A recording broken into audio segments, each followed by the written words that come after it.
Welcome to the OutThere Colorado Podcast. Once again, I'm Spencer here with Seth. Present, accounted for. And we got Tim on the audio and the video for the show today.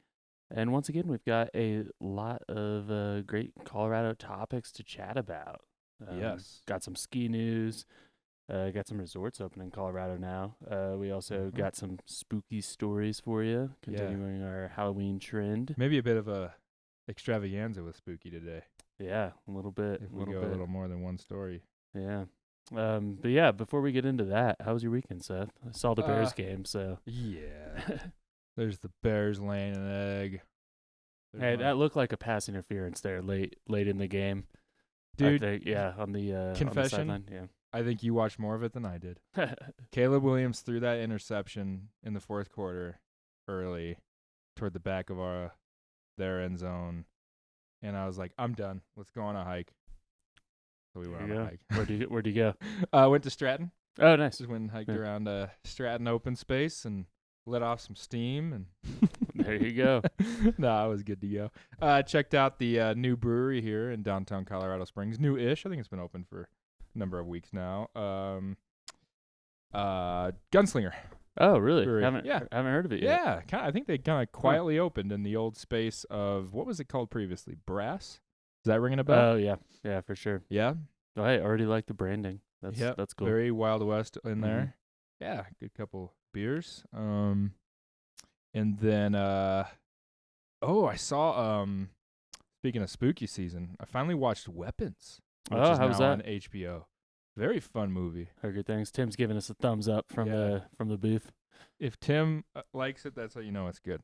Yeah, it's true. Tim, you're a bit of a, is it cinephile? Is that the word for? Yeah. You would say so, yeah. What's the last best movie you watched, Tim? I'm relaying some information through the podcast. He's not used to getting this involved. But I'm putting him on the spot here. We still need a third mic. I'll translate for Tim. Do we have a third mic? I'm Tim. He should be on this show more. I mean, I've said it before, but like he's got more Colorado experience than I think both of us combined, right? He is the only native here. So. Yeah, I mean, it's kind of ridiculous. I mean, I should step aside. One battle after another. One battle after another. The new Paul Thomas Anderson. Yeah, I've been meaning to get to that. I was about to say I've heard nothing but good things, but my brother told me he didn't like it this weekend. Yeah, it has here I'm looking at the Rotten Tomatoes, has a 95% on the critics score, 85% on the audience score. Yeah. 85% on the audience? Yeah, I've heard mostly good things. I'm always interested by that, like the what kind of movie gets like the rave critics? Mm-hmm. This is getting rave from both ends. But you know what I'm saying? Sometimes you'll see like the critics rave about it and then people the crowd not so much. I think it's like the pretentious movies. Yeah, that's fair. They get the critics love, and then us dummies in the audience that just don't get it. Well, here, if you want another pretty highly rated movie that's set in Colorado that's spooky, sequel just came out. Tim and I actually chatted about this. I believe he was not as big of a fan of the original, but Black Phone. Yeah, he's doing the handshaking. Oh, I don't think I can do it, man. Set in northern Denver, in North Denver suburb, I believe. Yeah. I think it was either the director or the writer pulling from his memories as a child in the area. But the second one just came out. Apparently, that one is set in Summit County. So, and that one has a 73% critic score, 84% audience score. So, yeah, at a camp. Apparently in Summit County, like a fictional camp where things happen. So, do they say Summit County, or is it? Are you hearing inspired by Summit County? So I've seen some screenshots and stuff online, and like some of the fan stuff, and they have an address in Summit County on Jones Pass Road. I'm not sure if you can like verify that or not in the sense of that in the movie. I haven't seen the movie yet, but it's called Black Phone too. So yeah. Colorado vibes. Apparently, same person. I can't remember if he was the writer or the director, but maybe both. Dude, I can't do like calling from his like Summit County ski trip memories growing up. So yeah. Did you see it? Did you see the first one? I've seen the first one. Yeah, I thought it was entertaining. Was it really scary? Was it? I mean, it was pretty creepy, but yeah, I thought it was entertaining. Yeah, I'm a bit of a wuss, man. You know. Who's in it again? Well, it's Ethan Hawke. Ethan Hawke. Yeah, Ethan Hawke. So I'm an Ethan Hawke fan. So. Yeah, for sure. Yeah, Scott Derrickson is the director. I believe he's the guy from Colorado that pulled all of this inspiration into these films. Really into a newish HBO show called Task with Mark Ruffalo. Tim agrees on this one too. Tim agrees on this one. Tim says it's great. Tim is so excited about it that you might be able to hear him without the microphone. Yeah, it's true. I do too. And you know, it's like you kind of read the synopsis of FBI agent gets on an assignment dealing with a spree of robberies. You know, it kind of sounds like par for the course for a crime drama, but it's really compelling storytelling. Like Dude, very character driven. Mark Ruffalo.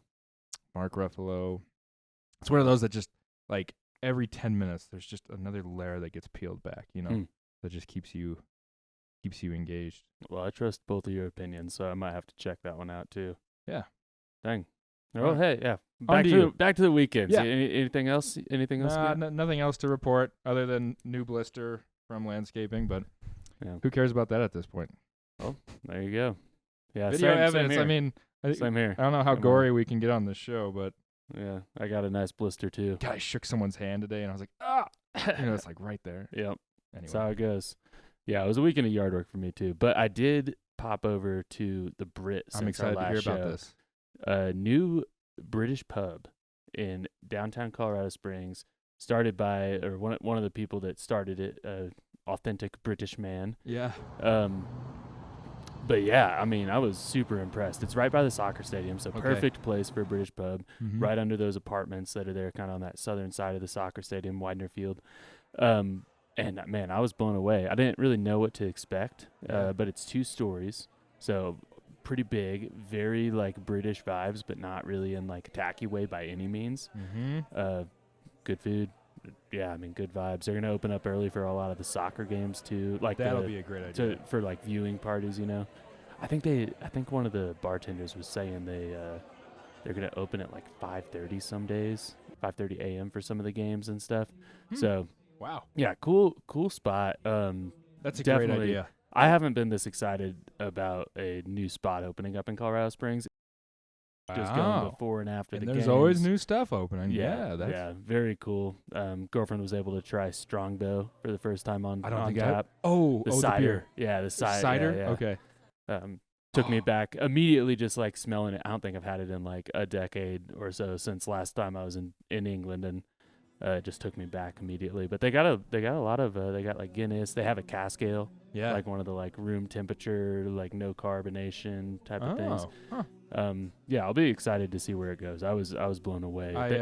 While you were talking, I literally texted my wife and I was like, "Got to go to the new British pub." Yeah, you know, because she doesn't listen to my podcast, so of course, yeah. How else would she know? Got to. Yeah, they got the chicken tikka masala. They got a steak and ale pie, fish and chips. Chicken tikka masala? Yeah, I think that's the national food for England. I want to say. Shame on me. Okay. I mean, fish and chips. You know, I think about fish and chips. Like, did you see fish and chips around? Yeah, the fish and chips looked incredible. Did not try those, but massive piece of fish. Okay. Apparently very good. So. Okay. Yeah, so chicken tikka masala, unofficial national dish. Oh. Yeah, it's a modern dish believed to have originated in Britain. Huh. So, see, the things people can learn on this show. Adapted a traditional Indian recipe to suit British tastes.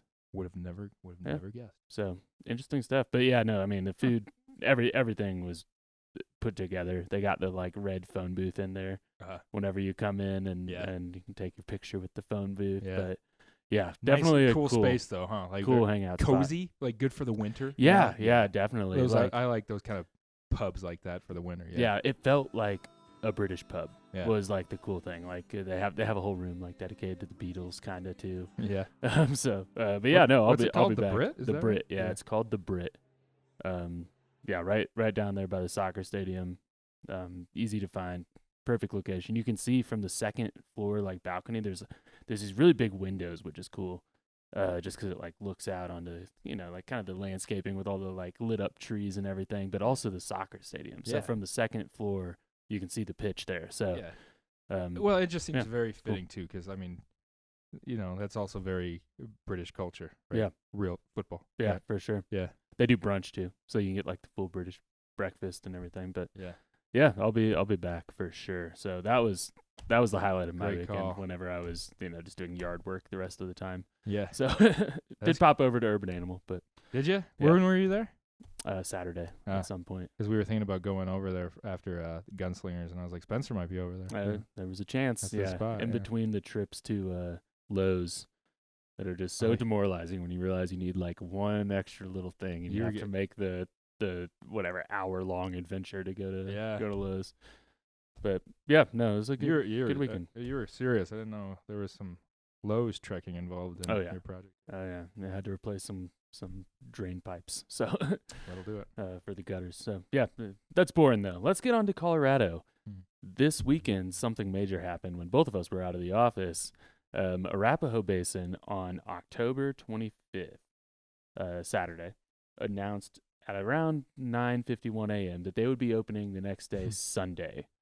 Sure enough, Keystone announces at 1:35 p.m. that they will in fact be opening before Arapahoe Basin on Saturday. Yes. And less than an hour and a half after that press release went out. Classic. For a 3 to 6 ski session at Keystone. And they Resort. had the night skiing. They did, and I think I saw something. It was like the first. Let me pull this up so I get it right. But first time since 1997 that Keystone Resort was the leader. Was the first for to North open. America. Yeah, they've been vying for that. They've been vying for Mhm. that since when was I up there? Some years ago. I almost want to look it up. When they brought in the latest and greatest snowmaking technology, these jet engine looking snow guns up the mountain there. When they brought that in, I was up there visiting and hearing a lot of that interest of we want to open first. Mm-hmm. And how can you not wonder about that interest being heightened since A-Basin had left the Epic Pass around that time, as people may or may not recall listening. That right? was a little bit of the vibe I was getting to, yeah. And so do you remember that same year, whenever I was up there seeing this, this is our new age of snowmaking, that year, Keystone announced they were going to open. Yeah. And then A-Basin said, we're opening right now. Yep. So a taste of their own medicine a few years later. Yeah, a little bit. Right? They all talk very friendly about this race to open. It is true. But there's a couple instances here where one can't help but wonder if there's a little more serious competition. Oh, it's definitely a rivalry. Does the rivalry matter though? Ultimately, like that's the thing that I'm thinking about. I'm like, you know what? Who opens first? It's a nice press release, but And hey, I mean, for Keystone, first time in 28 years, right? So that is notable. Yeah. So good. Congrats to Keystone for Wolf Creek last year, right? Winning it this year. Wolf Creek last year? Maybe last year or the year before that. Yeah. I just happened to be talking to Roseanne Pitcher this morning of the owning family at Wolf Creek, and they're kind of looking at maybe the next couple weeks. Nice. Well, and they're one where if they open first, it's a very special year because they're all natural snow still, right? So that's they need a storm. That's notable in particular. Need a storm, but they like to claim the most snow in Colorado. 400 inches or so, right? Yeah. Seasonal inches is what they say. What they say. I think some recent years they've been a little bit below that. Last year was a struggle in the San Juan Mountains. Yeah, the Southwest has had some not so great snow years in recent years. So but either way, congrats to both Keystone and A-Basin for getting their lift spinning. So yes, indeed. And you've got some updates for us from the high country. Looking ahead into ski season, Seth has a pretty respectable list here of things going on. Should say a little public service announcement too.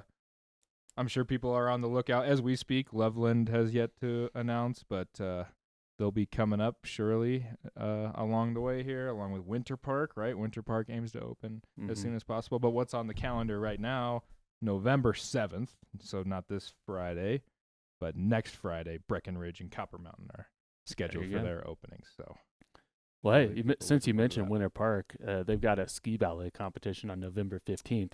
So presumably they'll be open by then. I'm glad you mentioned that because I think I want to write about ski ballet this year. What's going on with ski ballet? Because Monarchs brought it back, right? Yeah, Monarchs the last 2 years they've done a like kind of a clinic where you can actually learn some skills, and they've done it in like April, like late season. Yeah. Opposed to early season, but yeah, they do a clinic and you get to learn the skills, and then they have a competition. I want to learn about the ski ballet. All right, so there's something coming to ski country this year. Every year I look around at what's going on, what's new, what's notable, right? And all the avid skiers listening, most definitely thinking about Monarch Mountain, right? This long anticipated terrain expansion. I mean, in Monarch Mountain's 86 years. This is a very big moment for them, just historically, to be able to say, everyone's looked up, generations have looked up to the other side of the Continental Divide. Man, can we get back in there? And there's been snowcat tours over the years. No Name Basin. Right? No Name Basin. Yes. Yep. So this year, finally, there's going to be lift serve skiing back there. So people will take front side lift up and be able to ski that western side of the Continental Divide and then take a lift back up, lap it, whatever. So yeah, pretty unique in terms of being able to ski. Say you ski both sides of the Continental Divide on it. That is cool. That is pretty neat. 377 acres being expanded there. Dozen runs, I'm told. Blue and black. So on the intermediate advanced side, through the trees back in there. So that's a big addition to the ski scene for this season. Another thing that caught my eye, Aspen Snowmass for replacing the Elk Camp quad, really popular lift coming out of there. Going to be a 6-seater, high speed. Wait, also at Aspen, isn't there some I hot dog told developments? you about Spencer and I always tune into any hot dog development. So Eulerhof is that restaurant, go-to restaurant, is getting a rebuild. And so they're going to open the Spider Savage race and picnic area, which has been closed for several years now. They're going to reopen that area, and I guess they're going to open up this pop-up being called the Hot Dogger. The Hot Dogger. I like the name. Slopeside hot dogs, man, right? There you go. You can kind of say like the French fries pizza. It's kind of like pizza hot dogs. Hot dogs, yep. I've very much been tuned into Ski Cooper, what Ski Cooper's been doing, and what they've got in the works. So last season, people might remember going into the season, they announced a pretty bold pricing plan that's pretty unheard of in the industry. And that was, they said, we're going to have a set price Monday through Thursdays, outside holidays and spring break, a set price that if you buy it online or if you hear snow is great and you come to the window, like everyone else, that price is going to be the same, right? People know that's most definitely not the case. I mean, more and more, the season pass. We are living in the age of the season pass, to be clear. There's been a lot of efforts to make season passes more affordable, more marketable, just a lot of talk about the value on a season pass, and more have gravitated to the season pass, obviously. But if you're just showing up, snow is good, and you want to get a lift ticket, you're paying hundreds of dollars at places, right? Ski Cooper is saying we're going to buck that trend. And last year, $45 for an adult. $45. This year, $49 on Monday through Thursday. Yes. This season, I'm seeing listed on their website $49 with the addition of Fridays now. So I like that. Especially if you've just got some kiddos, getting their ski legs under them. Or if you just want to get away from some crowds, more typical crowds at bigger resorts, and go for something a little more grassroots and humble and historic, like Ski Cooper by Leadville, it's a pretty decent way to go, I think. Yeah, not to be confused. Up by Leadville. This is not Copper Mountain. Not Copper Mountain. Those two tend to get confused. What's their standard day pass though for on a Saturday? Saturday and Sunday tickets are listed at $99. Okay, so that's a great discount then. Dang. Again, we're talking outside holidays and outside spring break. I like it. Yeah, and if people are listening some weeks ago, Ski Cooper's got a big master plan that could really see that place transform in years ahead.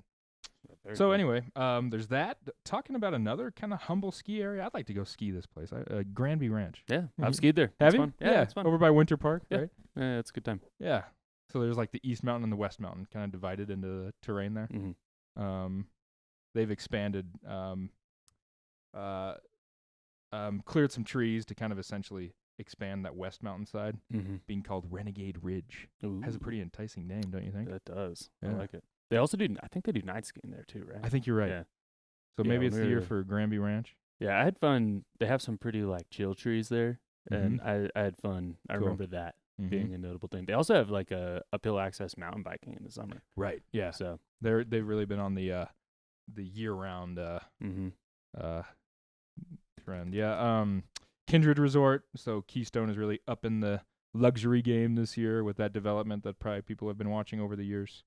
Their Kindred Resort is looking to debut for their winter upscale rooms, lodging and everything. Steps away from River Run Gondola, Very heated cool. pool beside a cocktail bar. It sounds like. Yeah. Sounds nice. 4 dining options. Very I heard cool. about some kind of Asian fusion. Ooh. So yeah, that'll be new. New Lift 7 over at Loveland Valley. People very familiar with Loveland Valley. New lift there to kind of speed things up. Keep an eye on Purgatory outside Durango. If you want to do a little destination ski trip, maybe you look southwest to Purgatory, where they've got, going back to that demand-based pricing model, you know, which is all centered on things are lower. If bookings are lower, things are higher. If bookings are higher, right?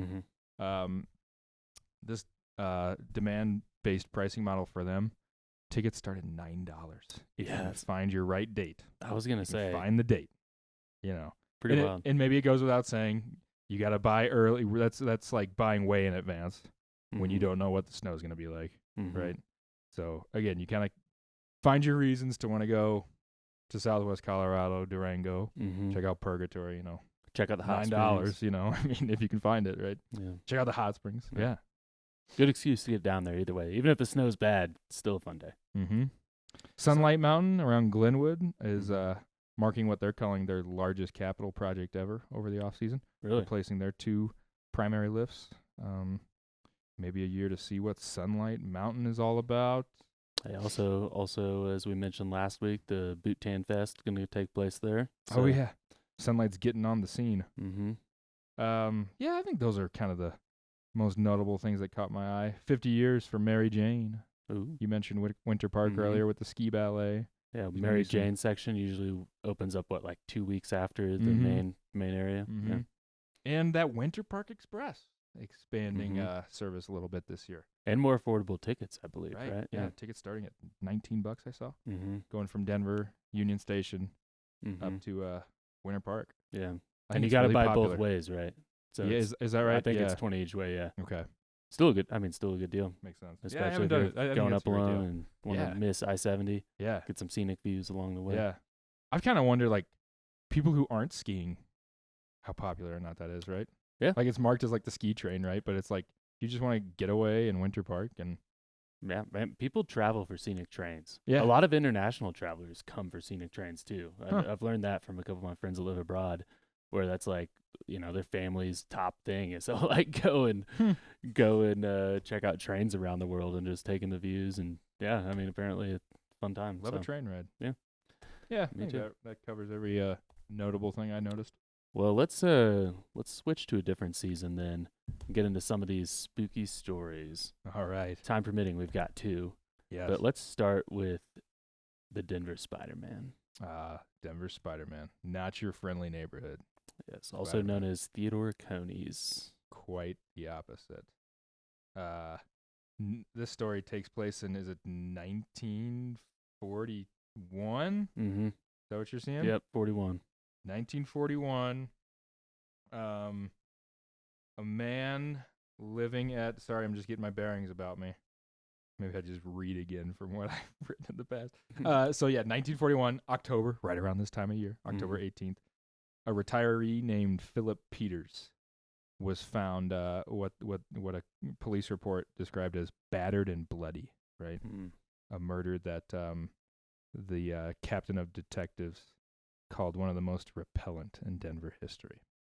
And it was a mystery as to how this seemingly very innocent retiree turned up dead in his own home where he was living alone. His wife was recovering at a nearby hospital after a hip surgery, I believe it was. Home located on West Moncrief Place. Neighbors were becoming very suspicious of what was going on in that house, including the aforementioned wife turned widow who came home a widow. And she and a woman who was helping her in caretaking noticed odd things around the house, right? As I'm recalling, they would hear certain things, they would smell certain things, and things were turning up in different places, enough to the point where they were creeped out to leave, get out of the house. Nonetheless, weeks gave way, and neighbors were reporting sounds out of the house, smells out of the house, as if there was some cooking or something, maybe. Police would go back and forth and find nothing until one day, I think the story goes, they saw a pair of legs vanish into an attic, right? Is that what you're hearing or what you were seeing? Yep. And sure enough, they find a man living in the attic who was behind all of this creepy going on and who was, in fact, the murderer. Yes. Terribly creepy story. What was his name? Conies, right? Yeah, Theodore Edward Conies. Theodore Edward Conies. And Dubbed the Spider-Man for how the police report described him.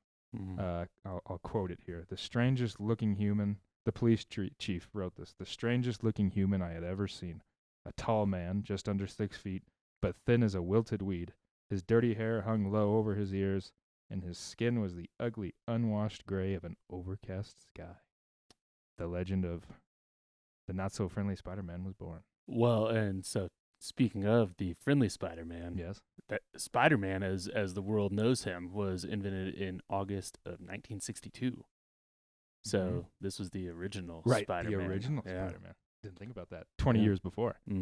Yeah.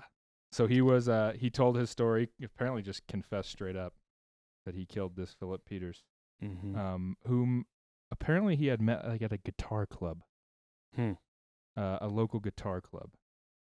And it seems like the story was maybe he was coming for help or money, and things got out of hand, and he bludgeoned poor Philip Peters.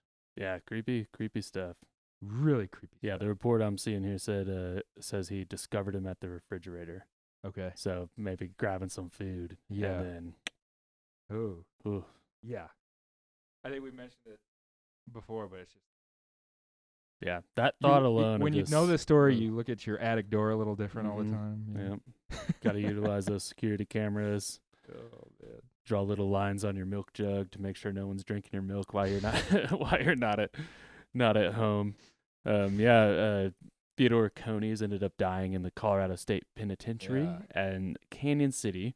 He was 84 when he died, so imprisoned for over 2 decades after this whole incident. So very, very creepy, very creepy Halloween-y story there. What is your creepy Halloween-y story of the day? So I want to talk about Snippy, which both of us have covered Snippy in the past. How could you can't be a journalist in Colorado without covering Snippy. Right? Yeah, so Snippy, formerly known as Lady, I believe, was a horse in the San Luis Valley. On September 9th, 1967, about 17 miles from Alamosa, the body of Snippy was found. It's absolutely stripped clean of its hide and just no skin, like looking very bizarre. It gets weirder though, because these cuts into the horse were said to be made with surgical precision, removing organs and somehow leaving no blood behind. Yeah, so as if they were suctioned away. Yeah, very odd story. Wasn't really much of an explanation. The exposed bones of the animal were white, as if they had been bleached or left in the sun for years. Obviously, that was not the case. A lot of people saying aliens, right? So that is the very quickly the shocker there. The story of aliens in a where alien stories are abundant in the San Luis Valley. Yeah. Yeah, apparently there was a flattened grass patch, right? And there was some scorch marks on the ground. People say from a flying saucer. Who knows? I mean, who knows? But you can still see Snippy. Right. Yeah. At the UFO watchtower, Yeah. of course. Yep. The person overseeing the UFO watchtower gained the remains of Snippy the horse through and have him fundraising, on right? displays. Is that right? I can't remember. I remember. I'm vaguely remembering. The skeleton was listed on eBay for like $50,000 at one point. Mm-hmm. You imagine just scrolling eBay and, you know. I mean, hey, if this is, honest proof of aliens, Yeah. and people doing their thing with this horse, I mean, hey, maybe that's worth it. People who are into the alien lore are probably familiar with like mutilation cases like this, right? Mm-hmm. I mean, there's cases of mysteriously dead horses, cattle, Mm-hmm. that come out all the time. And I had talked to a guy, an author, who'd in his extraterrestrial research over the years in the valley and research of that nature well beyond, I think I'm finding an old quote from him saying like the Snippy case is like the Roswell or Kenneth Arnold, right? It's like the granddaddy or grandmommy of all mutilation cases. Well, and kind of adding to the situation as well. So there's a report from Westward, that publication, that notes that a U.S. Forest Service ranger used a Geiger counter in the area around the horse, found it to be radioactive around the horse. That's right. So yeah, the details kind of keep Yeah. layering on, and you do have the famous UFO images of the flying saucer pulling the cows up in the air, right? Mm-hmm.